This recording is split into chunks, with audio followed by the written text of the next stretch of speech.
Hi everybody, thank you for being here. I'm Kaustuv Shah. I recently completed my PhD from Georgia Tech and I'll be soon starting at Microsoft Research in Montreal. I'll be presenting our work on leveraging social media to examine demographic differences in perceived job satisfaction. First, I would like to thank my co-authors Azra Yusuf, Louise Hickman, Pranshu Gupta, Louis Day, and Munminder Chaudhary. Now, many of us are familiar with the key phrase of job satisfaction. It primarily measures how happy or satisfied we are at our workplaces. Now, theoretically, this measure ideally captures whether workers are doing well at work and is closely associated with positive job work experiences, job performance, and career success. Now, while job satisfaction is the primary indicator of worker well being, current approaches to measure job satisfaction suffer from many limitations. These methods are expensive and intrusive, and they lack the temporal granularity to be actionable and have substantially low response rates, like it is only 9% within the United States. These methods are typically conducted within organizations which amplify people's privacy concerns, leading to social desirability and non response biases. And these assessments summarize multidimensional information into a single metric, but different individuals may lay varying importance to different aspects of the job, depending on various sociocultural and historical factors, such as individuals from different geographical locale, race, and gender may often have different priorities and concerns at work.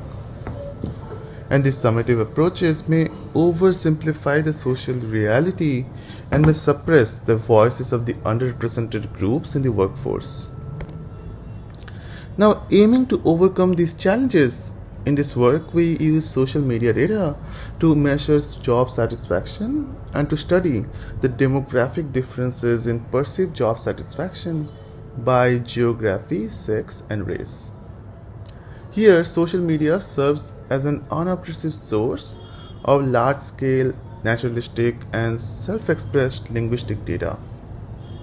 Now, given the sensitivity and uniqueness of this problem, we worked in a team comprising of social computing and organizational psychology researchers who hold diverse gender, racial, and cultural identities.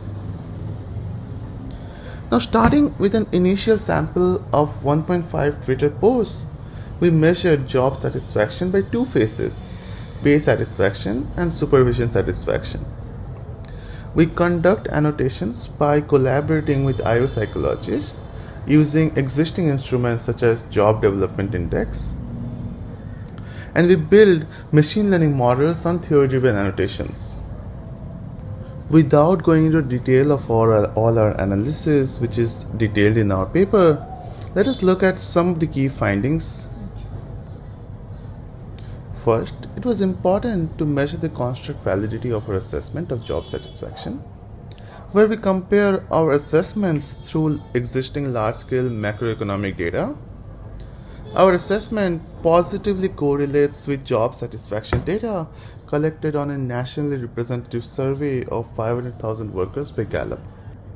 Then we measured perceived job satisfaction differences by sex, where we find that females tend to show greater pay satisfaction than males.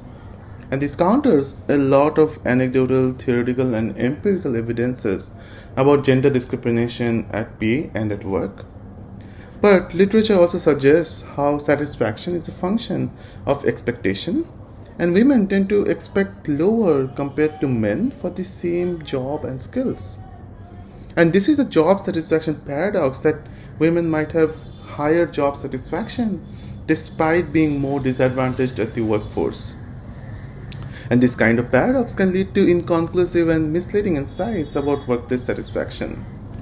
However, because we also examined multiple facets of job satisfaction, the figure on the right shows us that when only considering supervision, females are a lot less satisfied than males.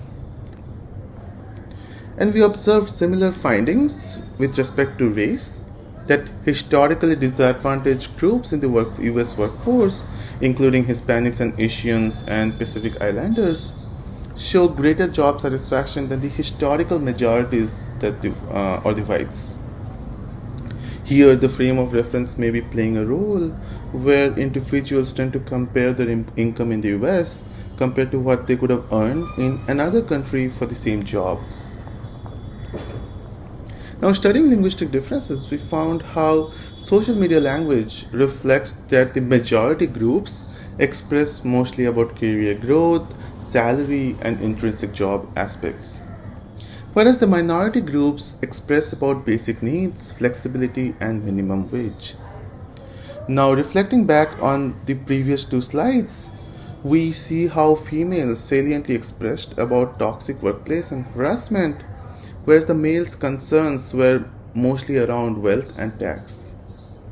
And this shows that when we go beyond blanket assessments, social media data does reflect unique demographic disparities in our needs, priorities, and concerns. And therefore, social media can indeed serve as a new and complementary source of capturing naturalistic data about worker well being, both at scale and in real time. But I will also stress the importance of understanding the meaning of these data driven assessments. These predictions can be used or misused in several ways to make real world and high risk decisions.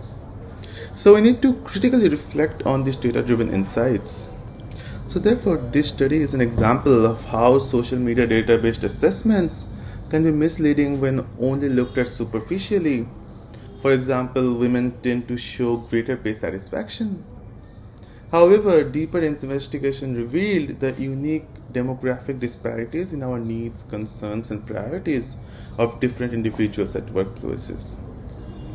And a key insight is that although satisfaction is an important aspect at work, aspects like fairness and equity cannot be ignored, and a worker should be paid what they deserve and not only what they're satisfied with. So here is a recap slide on what we studied in this paper. These are measuring perceived job satisfaction on social media through theory-driven annotations and machine learning approaches, measuring demographic differences in perceived job satisfaction by geography, sex, and race, and linguistic differences in job satisfaction expressions between majority and minority demographic groups at workplaces. And thank you very much, and I'll be very happy to take any of your questions. I encourage you all to have a read of our paper, and I look forward to meeting you and engaging in conversations at the conference. Thank you very much. Take care.